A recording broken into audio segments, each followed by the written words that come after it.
Hello viewers, welcome to লিট কথা। আজকে আমরা কথা বলবো ইংরেজি সাহিত্যের একটি অমর সৃষ্টি নিয়ে, পিলগ্রিম প্রোগ্রেস। এই বইটি শুধু সাহিত্য নয়, একাত্মিক যাত্রার গল্প যা আজও পাঠকের হৃদয়ে আলো জ্বলে। লিখেছেন জন বুনিয়ান, এক ধর্মপ্রাণ মানুষ যিনি নিজেই ছিলেন এক সংগ্রামের প্রতীক। চলো তার লেখা এই মহান গ্রন্থের ভিতর দিয়ে আমরা হাঁটি এক আত্মামুক্তির পথে। প্রথমে আমরা হিস্টোরিক্যাল ব্যাকগ্রাউন্ডটা জানি।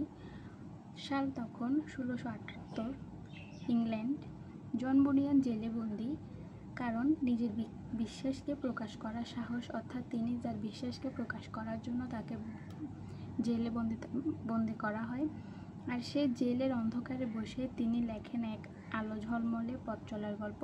অর্থাৎ এই গল্পটি লেখা হয় যখন অথর জেলে ছিলেন তখন, যেখানে একজন সাধারণ মানুষ খ্রিস্টিয়ান বেরিয়ে পড়ে পাপের শহর সিটি অফ ডিস্ট্রাকশন থেকে মুক্তির নগরী অর্থাৎ স্বর্গের দিকে, চেলিস্টান সিটির দিকে। এই বইটি শুধু গল্প নয়, প্রতিটি চরিত্র, প্রতিটি জায়গা এক একটি প্রতীক, এক একটি শিক্ষা। এখন চলো আমরা গল্পটি একটু জেনে নিই। গল্পের প্রধান চরিত্র ছিলেন খ্রিস্টিয়ান, যিনি সিটি অফ ডিস্ট্রাকশন নামে এক পাপময় শহরে বাস করেন। একদিন তিনি উপলব্ধি করেন যে এই শহর ধ্বংস হয়ে যাবে। তিনি যদি এখান থেকে বের না হন তবে চিরতরে নষ্ট হয়ে যাবে। তার কাঁধে এক বিশাল বোঝা, যা তার পাপের বোঝার প্রতীক, অর্থাৎ বোঝাটা। তখন তিনি ইভেনগেলিস্ট নামে এক ধর্মীয় পথ প্রদর্শকের সাহায্যে যাত্রা শুরু করে এবং চেলিস্টান সিটি অর্থাৎ স্বর্গের পথে, এবং অনেক অনেক বাধা অতিক্রম করে, এবং শেষে আমরা এগুলো দেখব ক্যারেক্টারগুলো, এবং কিছু ক্যারেক্টারের সহায়তায় সে শেষ পর্যন্ত স্বর্গের দ্বারে পৌঁছায়।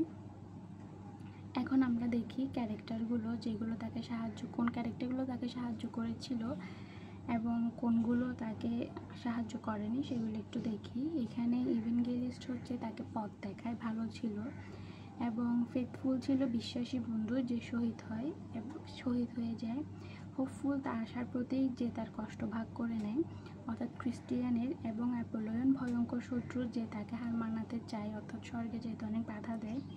ইন্টারপ্রেটার ব্যাখ্যা করে জীবনের গভীর শিক্ষা। প্রতিটি চরিত্র যেন জীবনের এক একটি রূপ, অর্থাৎ এখানে সাহসও যোগায়, বন্ধুত্ব শেখায় এবং প্রলোভন দেখায়, এবং বিশ্বাসও যোগায়। এখানে প্রত্যেকটা হচ্ছে আসলে রিলিজিয়াস টাইপসের এটা। এখন দেখি এখানে গুরুত্বপূর্ণ ধাপগুলো দেখি। স্লো অফ ডিসপন্ট, এটা হচ্ছে হতাশার কাদা যেখানে সে ডুবে যেতে বসে, অর্থাৎ খ্রিস্টিয়ান যাত্রার পথে, স্বর্গে যাত্রার পথে। এবং ভ্যানাইটি ফেয়ার হচ্ছে লোভ ও আনন্দের ফাঁস, যেখানে ফেথফুল প্রাণ দেয়, অর্থাৎ তার বন্ধুটা প্রাণ দেয়। এরপর হচ্ছে ডাউটিং ক্যাস্টেল, অর্থাৎ সন্দেহের দুর্গ, যেখানে সে বন্দি হয়, গেন ডিসপায়ারের হাতে এখানে বন্দি হয় সে। এবং দেন হচ্ছে ডিলেক্টেবল মাউন্টেন্স, অর্থাৎ এটা একটা শান্তির জায়গা যেখানে ভবিষ্যতের ঝলক দেখে, অর্থাৎ স্বর্গের একটা ঝলক দেখে সে। এই জায়গাগুলো শুধু স্থান নয়, আমাদের জীবনের প্রতীক, যেখানে আমার বিশ্বাস, লোভ, হতাশা, শান্তির সাথে লড়াই করে আমরা প্রতিনিয়ত যারা লড়াই করে যাচ্ছি। এখন দেখি মূল থিমগুলো। পিলগ্রিমস প্রোগ্রেস একটি অ্যালেগরি, অর্থাৎ অ্যালেগরিক্যাল কবিতা। এটা অ্যালেগরিক্যাল, প্রতিটি ঘটনা চরিত্রের ভিতর লুকিয়ে থাকে গভীর অর্থ, অর্থাৎ এখানে প্রত্যেকটারই ভিন্ন ভিন্ন মিনিং হয়। খ্রিস্টিয়ান জার্নি, একজন মানুষের এখানে আত্মার মুক্তিটা হয়। তারপর হচ্ছে যে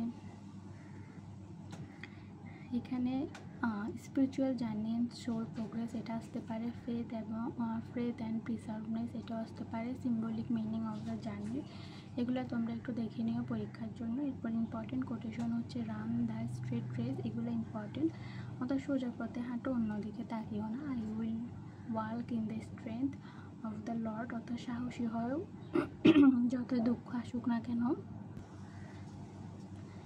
এই কথাগুলো শুধু খ্রিস্টিয়ানের জন্য না, এগুলো আমাদের জীবনের জন্য দিক নির্দেশনা এবং পরীক্ষার জন্য ইম্পর্ট্যান্ট।